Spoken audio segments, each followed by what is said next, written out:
A film that's been recommended to me quite a bit by some of you guys and some of you that are. It's been mentioned, or was mentioned the other night on the forums as well, is Let the Right One In. And it's a film that got a lot of buzz last year. A lot of people rated it as one of the best films of the year. And it was also one of those rare horror films that really sat well with critics. I didn't watch it when it came out. I've sort of waited um, until the dust settles, I suppose, in a way. Sometimes I like to avoid things when the hype is there, um, especially something like this that just seemed to like be everywhere for a short time. So anyway, Let the Right One In. It's a film directed by Thomas Anderson, and it's based on a book by John Linkfist. I hope I pronounced their names right. The story takes place in the 1980s in Sweden, and it follows the story of a young boy around about the age of 12 who is being bullied badly at school. He's having a hard time and he's starting to become detached from reality. You start to see that he has a peculiar fascination with serial killers and murder and things like that. And you see him fantasizing about taking this knife that he has and killing or attacking the bullies that make his life a living hell. At the same time, while he's trying to deal with this, a young girl and an older man move in next door to him, and it turns out that the young girl is in fact a vampire. She watches the boy and listens to him through the walls and hears how he's struggling in a way, and I think she sort of identifies with him. Anyway, they develop this friendship, and that's what the film is really about. It's about this friendship with these two kids. They're both, like I said, they're both around about 12, and the supernatural aspect of it takes a back seat. In many ways, it really is a sort of coming of age drama more than anything else. It's one of those films that, you know, a lot of people were like calling it a horror film, and there are some horrific scenes in it, and there are a few really creepy moments in it, but it does feel more, like I say, like a coming of age drama. It feels much more about people, about children, as they go into their teenage years, trying to adapt with the changes that come along with that. And like I say, at the core of the film is the relationship between the boy and the girl. Now, what's interesting about it is you have this boy who has a fantasy about being a killer, and you have the girl who has to kill. I don't think I'm ruining anything when I say, you know, she's a vampire, so she does kill people. So there's this sort of strange, uneasy relationship between the audience and that character as you're watching her, and she's a child, and you also really feel her isolation, and you maybe some people identify with it, but at the same time you feel a little bit strange because you see her killing people, you know, innocent people that haven't done anything wrong. So it's a really interesting film, and it follows the relationship between the young boy and girl beautifully. I mean, it's actually a beautiful film. It's actually very moving, and like I say, there are some genuinely creepy moments in it. I think the strongest point to the film for me is that in the sort of twilight era of vampires that we have, vampires have been romanticised. Although that goes back in Hollywood history, you see quite often they romanticise the character of Dracula and things like that. They often try to make the vampire character somehow admirable, or and often give them a love interest, and they make them more of a positive figure, when really, you know, they're not. They're murderers. They kill. You know, they're plague carriers. You know, that's what they are. But what's interesting is that I hate the fact that vampires have now been reduced to, you know, cuddly toys in films. But this film manages to actually romanticise the idea of a vampire and present a really human side to the vampire mythos, while still showing that the vampire creatures are killers. It doesn't take that away from them. It manages to present the almost human side of them, without defanging them, so to speak. And I think that's, you know, a really, really powerful aspect of this film. I think that it's a movie that may disappoint some people because, like I say, it's been marketed very much like a horror film, and it's essentially, you know, it is a horror film, right? I'm not taking that away from it. There's the supernatural element, obviously, and there's, you know, there are some horrific scenes in it, and there are a few creepy scenes in it, but it's more than, I don't want to say more than just a horror film. It's more than a horror film, really, and the horror does take a back seat. I think the performances in the film are absolutely fantastic. All the cast, I think, were absolutely brilliant. I've seen some people were actually criticising, some critics I read some of the reviews, and some critics were actually saying that the weakest point was the two child actors. But I thought they were incredibly effective in those roles, and the relationship between the two of them was just, you know, wonderful. I think the setting of Sweden in the 1980s, it sort of appears very sort of run down, and there's something quite, I don't want to say destitute, but there's something, you know, run down about that whole environment, and that really helps create the atmosphere of the film. There's the feeling that the surroundings of the two main child characters, that the surroundings are devoid of life or are decaying in some way. When you look at the relationships that both of them have with the adults, it's as if there's little or no love in the surrounding area. The only piece of love that you really see in the film, other than their relationship, is, I don't want to ruin it, but a character dies and a friend grieves for that character, and that's really probably the only sort of real piece of humanity from a lot of the other characters outside of them, because they're not painted in a very good light.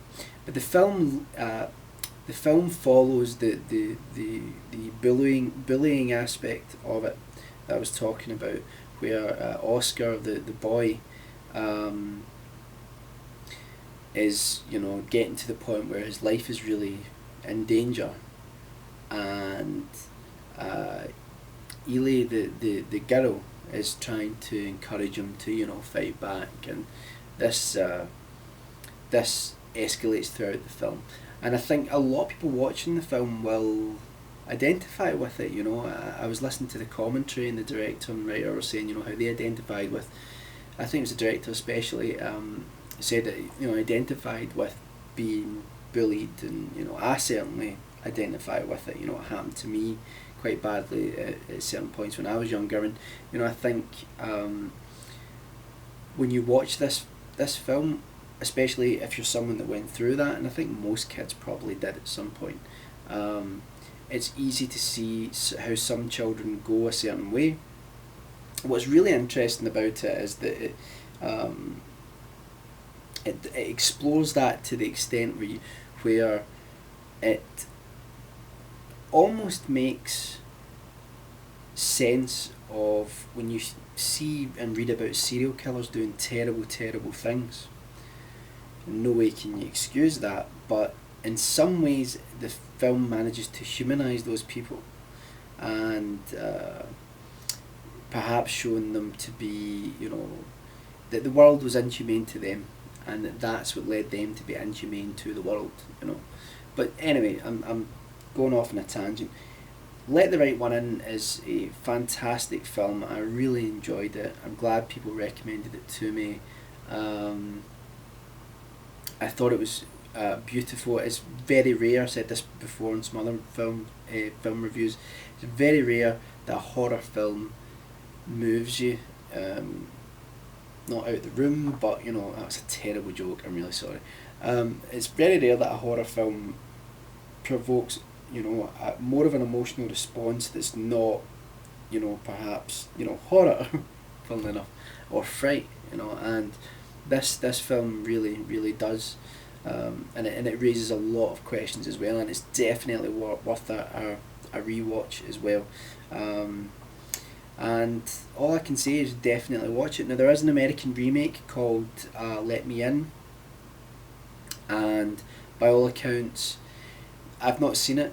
Some people say, I know Mark Kermode famously said that it was a waste of a remake, that they just shouldn't have made. There's no point in making it, which I can understand. If you've got a perfectly valid film, then why do a remake? But then I've heard other people say that Let Me In. I've heard some people even say that they prefer the American remake. I've also heard some people say that they don't prefer it, but it's equally as good. So I will watch it at some point and you know, make my own mind up on it. So anyway, it's come to that time again. I'm going to give you a chance now. If you haven't seen Let the Right One In, you can toddle off, and that's a true British term, isn't it? Toddle off. You can leave now, and that's my review of the film. Definitely go and see it. And what I'm going to do now is I'm going to talk a little bit more in depth about the film, but there will be heavy spoilers from here on in, so you have been warned.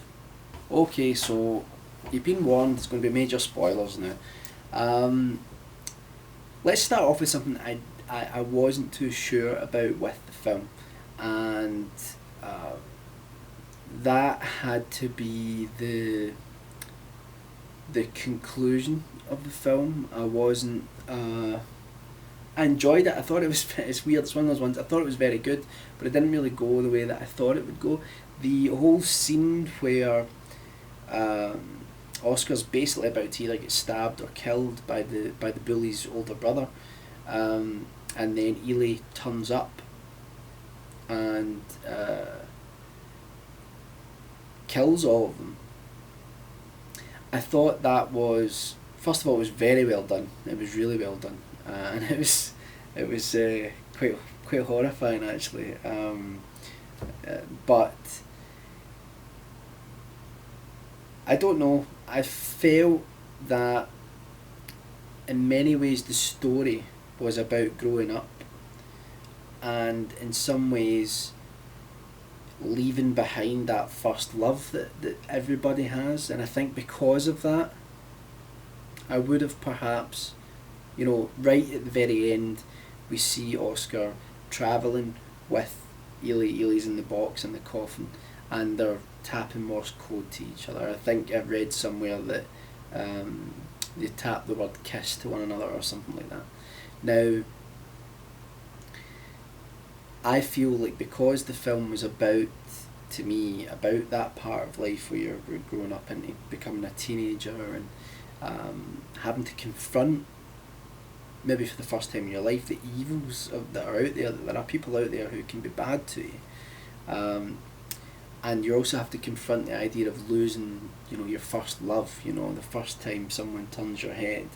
I think the two characters should have separated at the end of the film. Now I don't know how you would have done that, how the separation would have went. Maybe it would have been a little bit too obvious if it had ended with Ely dying. It would also probably have been too obvious if Ely turned Oscar into a vampire. It would all have been maybe a bit too obvious. So perhaps, you know, I liked the ending. I did really like it, but I just felt that it jarred slightly, just slightly, with the rest of the film. Some other things I really loved about it though. I thought the scenes where, you know, Ely sort of transforms momentarily into like an older, world weary version of herself. I thought that was really creepy. That was the those were the creepy bits of the film basically for me. I thought they were really well done, and I thought, because I've heard that in the remake there's like they go a little bit too Hollywood with some of the transformations and stuff like that, but I don't know. Again, I haven't seen the American remake yet. I really liked the score. I thought the score was very good. I can't remember the name of the person that wrote it, but I did really like it. And I think one of the most interesting characters in the entire film is the character who, I'm forgetting his name now, the person who's looking after Ely at the start of the film, who goes out and he kills people, drains her blood, and obviously takes it back to Ely so that she can live. Really interesting. I did think when I was first watching it there was a trait of paedophilia in that that relationship, that perhaps his character was getting something out of it, that you know, in return for looking after Ely. I thought it was very, very subtle. I didn't think it was like right in your face, but there was something about it that made me feel that way. And I have to say that I've since read that apparently that was a major part of the book, and they took it out because they felt that they wanted to focus on the love story between Oscar and Ely, which is absolutely fine. Like, I've got to say in it, that's absolutely fine. Yeah, you can do that. Because if I don't want you to do it, you'll not be doing it. I don't know who I'm talking to. No one. So yeah, I thought that character was very, very interesting. I thought what was particularly interesting about that character was that the idea at the end that Oscar he's replaced him, and you wonder if that character had been a young boy when he met Ely. That was the thing that I think was most overt about it, like most obvious to me. And I'm sure a lot of people felt the same way, that perhaps that older man had the exact same experience as Oscar did. That it was someone that someone who felt you know, slightly disconnected from the world, and Ely. This is one question as well. Perhaps Ely manipulated them, and perhaps Ely, to a degree, although I think she certainly was falling in love with Oscar, you know, perhaps she manipulated him as well, because she has perhaps lived for hundreds of years. You don't know how long exactly she's lived, but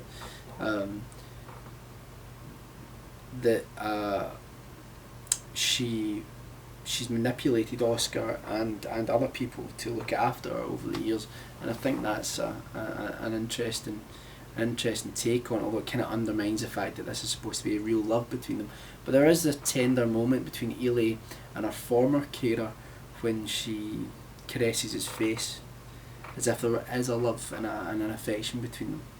Now, there is also the question about whether Ely is a boy or a girl. It's not made entirely clear, but obviously she says at one point that, you know, she says, "I'm not a girl," but you don't know if that's referring to the fact that she's, you know, she's not a human specifically, you know. And then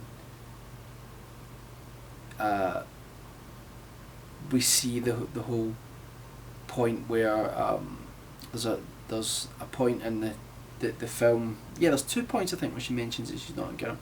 I think, and then there's the one point where you actually see her undressing, and you see for a second that it looks as if she's possibly been castrated or something. You don't really know. You don't really know whether she is a boy or a girl. Now again, listening to the commentary, apparently in the book it's made quite clear that Ely is a boy, or was a boy, and that she was castrated by a nobleman. I just realised I'm probably ruining certain aspects of the book for people that haven't read it, but I haven't read it either, so I'm only going on what I've heard, but so I do apologise.